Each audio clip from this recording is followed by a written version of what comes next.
So this video is to take us through how to put down a hardwood floor. I wanted something very specific, something you can't buy.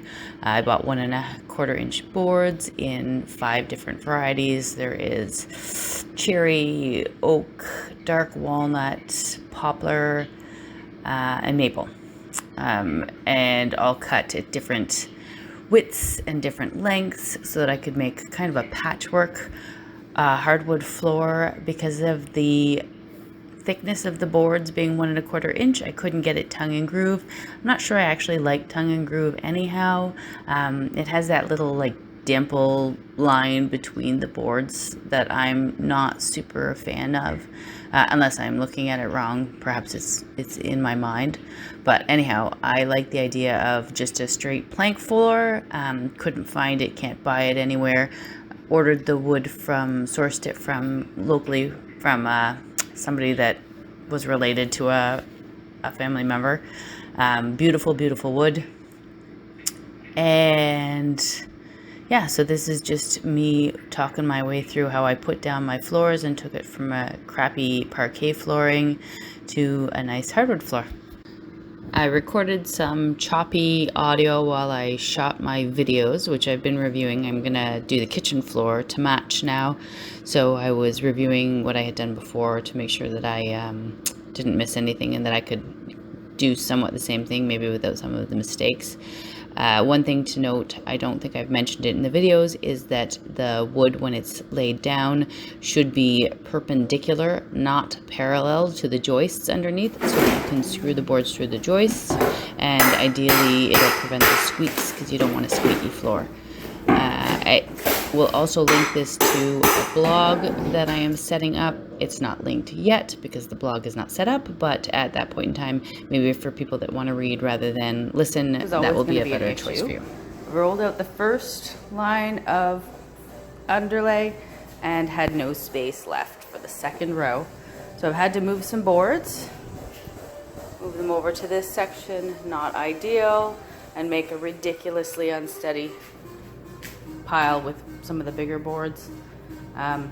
Is what it is. Can't do much about it. Whoops, not my best. That one's a bit better.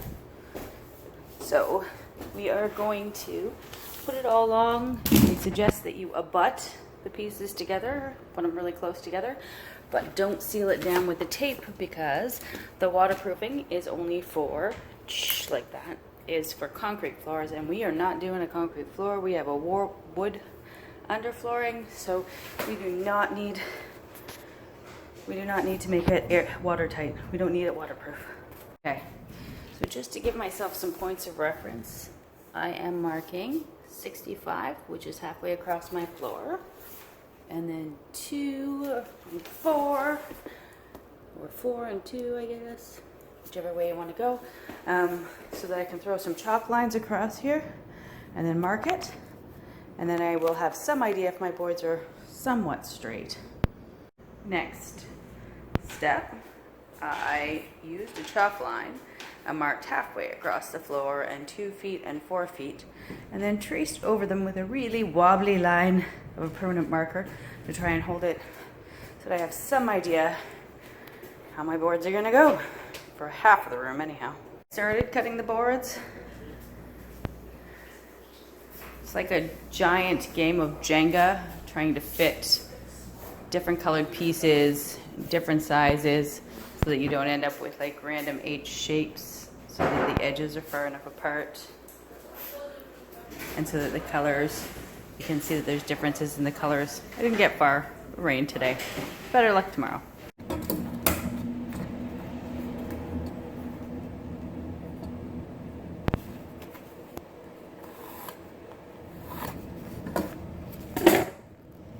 With my hardwood flooring jack, quick jack. Kind of not easy to set up. The directions are not great,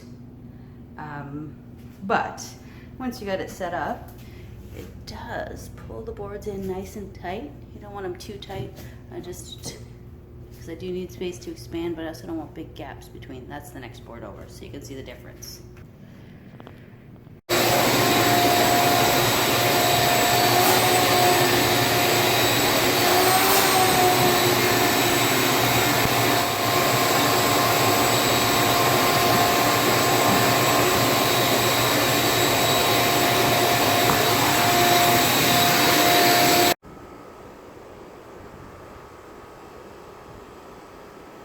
issue with the quick jack. It is about 2.5 feet long. So when I got to 2.5 feet, I couldn't figure out how to get it to push the boards together. Again, the directions that they've sent with it are kind of arduous to read, not really great. Went back to the Amazon website, and the fella shows pictures. Apparently this can be moved down to here and then used to push it in smaller spaces. So that's what I'm gonna do. I'm not good at videotaping and doing things, so I will show another video of it later. Number 1, we've got this pointed this way, everything else still together, got that against the board. What I didn't talk about before was the screws. So the plan is to make dowlings out of the wood itself. Because of the thickness of the wood, I didn't use a standard number 8 screw. I'm using 2-inch number 10 screws, which should give me a depth to get through the wood, which is 1¼ inches, minus the bits that I've drilled for doweling, 1/2 inch subfloor, and then down into the joists, because you want to get down into the joists for most of it. So the 2 inches should give me enough space by my calculations. If I have an inch, say, left of wood, 1/4 inch to 1/2 inch cross cut, 1/2 inch, give me about 1/2 inch into the joist, hopefully, or maybe more. I initially have there you can't even see them, 2 countersink. One was a terribly ripped up 3/8 82 degree, and the other one was a 1/2 inch 82 degree. One said for 10 to 12, one said for 8 to 10. I was finding with this one, the smaller one, that I was unable to get the screws in. I busted one off over here, just trying to get it through the tiny little hole somewhere back there. So anyhow, so I went with the bigger countersink screwdriver, so that I had, or drill bit, so that I have a bigger hole, and then the screws seem to go in much easier. Back to this, I've now ditched the 2x4. It was really just getting in the way at this point. They weren't grabbing onto it anyhow. I'm not sure if I showed this before or not. I am using a little tiny pry bar so as not to damage my walls or anything if possible, but as I'm jacking it in, it gives me a nicer, tighter joint in the middle parts.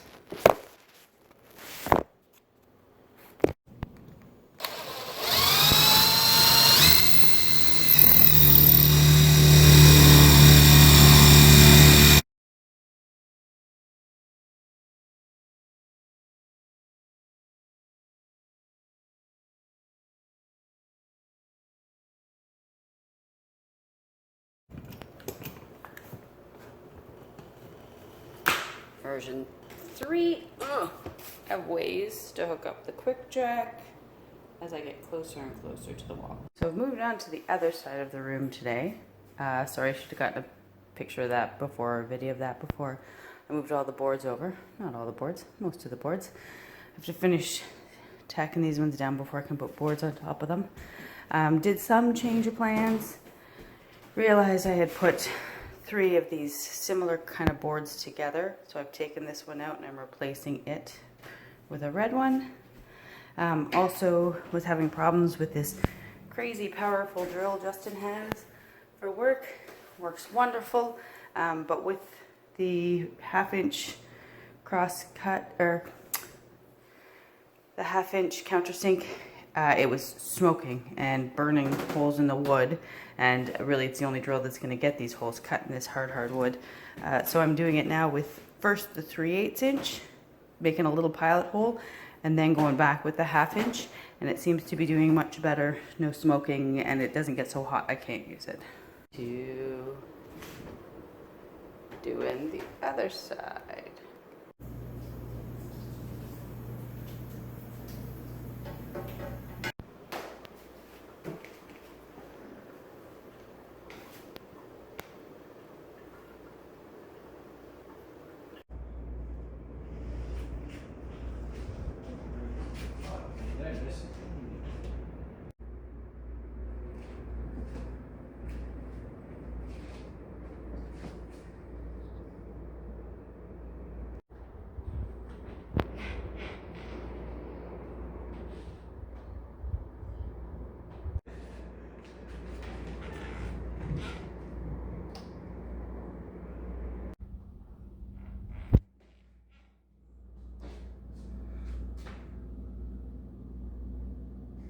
As I'm getting to the sides of this floor, but not going to move into the hallway, but clearly not going to leave that garbage floor afterwards. I read somewhere or saw somewhere online that you should throw down a piece of just scrap wood, which is what I've done with just some deck screws here. There's one. Just to protect the side of the board until I'm ready to go back and finish the rest of the floor. So currently, all the joists are marked on the side wall. And what we've done is, that one's not very straight, is use chalk line to mark across. Some of them are already where we attempted to screw when there was wood everywhere, but to mark across so that we have some nice straight lines. And screwing every board to the joist. I'm already up to something like 700 screws in this floor, which is ridiculous. But anyhow, started trying to cut the wood plugs, but ran into some issues with the drill press, which is not quite strong enough right now for what I'm trying to do. So I have a couple of plugs cut, but I'm gonna have to actually go back to the drill press and figure out how to make it a little stronger to cut through the wood better so I can get the rest of the plugs. And that's the status of the floor.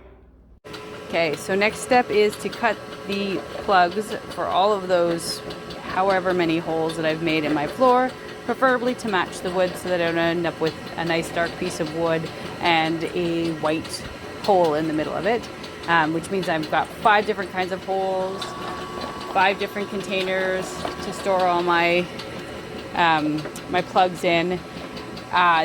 The plug cutters don't fit each and every bit that I've used to cut. So this is actually the second one I found to make a match for my 1/2 inch, although it's all supposed to be 1/2 inch. 1/2 inch doesn't somehow always equal 1/2 inch.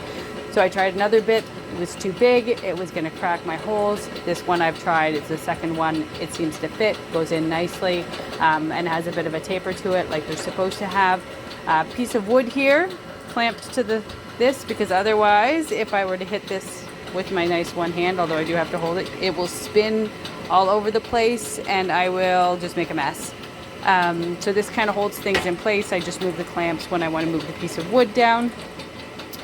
Sometimes the pieces get caught on the plug cutter. The YouTube video I saw online said to take a little hammer or a screwdriver and tap it out. I can do that. I tend to find that actually if it gets caught in there a little bit, if I start the next one, it kind of kicks it out because it's got a big hole in the side, and it just pushes it up enough through that taper to give it a kick out the side, so I don't really bother.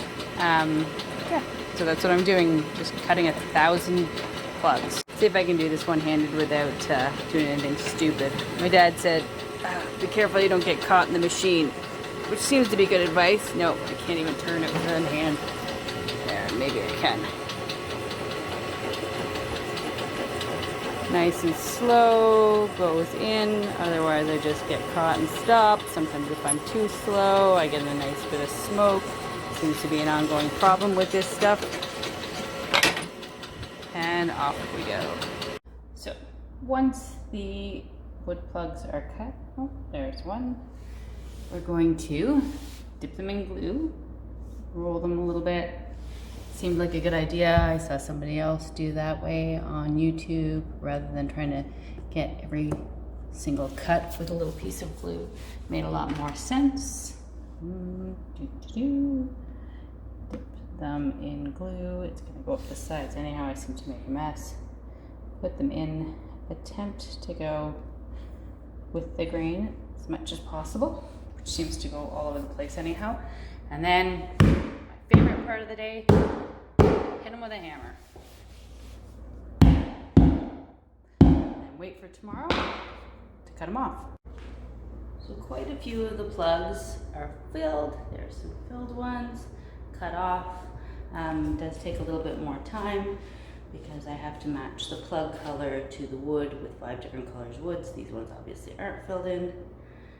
And so nailing it in and then sawing it off. I originally bought a Japanese handsaw because that's what they recommend and it's beautiful, but 1,000 holes later, no.